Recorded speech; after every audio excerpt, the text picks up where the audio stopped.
জার্নালিস্টদের নিয়ে আমরা চেষ্টা করছি একটা জার্নালিস্ট ফর্ম করার, কারণ এটি একটি গুরুত্বপূর্ণ খাত এবং বাংলাদেশের অগ্রগতির পেছনে এটির একটি গুরুত্বপূর্ণ ভূমিকা আছে। আপনার যদি ছবি তোলা হয়ে থাকে একটু পাশে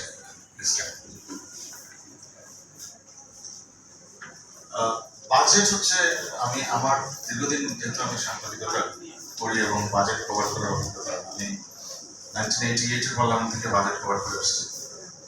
বিভিন্ন সময়ে বাজেট একটা গুরুত্বপূর্ণ বিষয় ছিল আমাদের কাছে, এবং বাজেট হচ্ছে একটা সরকারের একটা রাজনৈতিক ফিলোসফির এক্সপোজার থাকে, সরকার আসলে কি চায়। আমরা অনেক সময় বলি অনেকগুলো খাত আছে, আমরা যারা সাধারণ সাংবাদিক তারা অনেক বুঝি না, এক্সপার্টিস আছে। এই যে ঘাটতি বাজেট বলি, তারপরে এডিপি রাখা, রেভিনিউ সাইজ ইত্যাদি ইত্যাদি নিয়ে। কিন্তু একটা দেশ যখন একটা মিডল ইনকাম কান্ট্রির দিকে যাচ্ছে, তার বাজেটটা কিরকম হবে, তার বাজেটের মধ্যে কতখানি রাজনৈতিক দর্শন থাকবে, তার বাজেটের মধ্যে কতখানি সামাজিক বিষয়গুলো থাকবে, এবং যেটি আজকে এই আলোচনা উঠে আসলে এখন বাংলাদেশ, পৃথিবীতে শুধু বাংলাদেশ না, একটা বৈশ্বিক বাস্তবতা হচ্ছে একটা ক্লাইমেট চেঞ্জ, তার জন্য কতখানি বাজেটের রিফ্লেকশন থাকবে, এবং বাংলাদেশের মতো যারা আসলে ভালনারেবল সেখানে কি থাকবে। সাস্টেনেবল ডেভেলপমেন্টের গোলের কথা আছে, এসডিজি বলে একটা সময় একটা এমডিজি ছিল, এবং সেই জায়গাতে আমাদের 2030 সালের মধ্যে যে টার্গেটগুলো ফিক্স করা আছে সেগুলো অ্যাচিভ করতে হলে কি কি করতে হবে, এবং তার রিফ্লেকশনটা কতখানি বাজেটে আছে, এটি হচ্ছে অত্যন্ত গুরুত্বপূর্ণ। আমার ধারণা আমাদের সাংবাদিক বন্ধুরা হয়তো সেই দিকগুলো দেখবেন, এবং ওয়াশ সেক্টরে সরকারের প্রায়োরিটি আছে, কিন্তু প্রশ্ন আছে যে এটা সাস্টেনেবল হতে হচ্ছে না, এবং এটার মধ্যে আরো কি কি করা যেতে পারে এই নিয়ে আমরা অনেক কাজ করি। বাংলাদেশের অনেক অগ্রগতির মধ্যে এটা একটা অগ্রগতি, কিন্তু যে অগ্রগতিটা সমস্যা হচ্ছে যে বাংলাদেশের সকল ধরনের কর্মসূচি সকল ধরনের জায়গার জন্য একই রকম হবে কিনা। কারণ বাংলাদেশের ল্যান্ডটা ছোট কিন্তু খুবই ডাইভার্সিফাইড, যেমন সুন্দরবন অঞ্চলে যে ধরনের ওয়াশ প্রজেক্ট নেবেন নিশ্চয়ই পার্বত্য অঞ্চলে সেটি হবে না, আবার পার্বত্য অঞ্চলে যেটি হবে সেটা হাওড় অঞ্চলে হবে না, আবার হাওড় অঞ্চলে যেটা হবে সেটা কমন ল্যান্ডে সেটা কিভাবে দেখা হবে। এই ধরনের নানা চ্যালেঞ্জ আছে।